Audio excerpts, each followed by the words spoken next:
იცოდი, რომ იტალიურ ენაში არსებობს ორი ზმნა ყოფნა. პირველი არის essere, რომელსაც ვიყენებთ უმრავლესობა შემთხვევაში. მაგალითად, sono italiano. Sono a casa. Sono felice.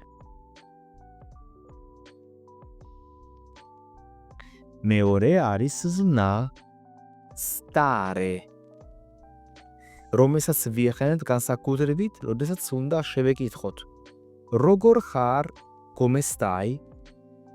და აგრეთვე რომ გავცეთ პასუხი ამ შეკითხვაზე. Sto bene.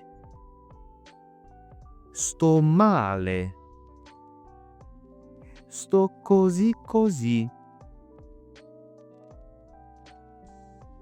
ახლა დაწერე კომენტარებში ორი წინადადება ამ ორი ზმნით. essere და stare.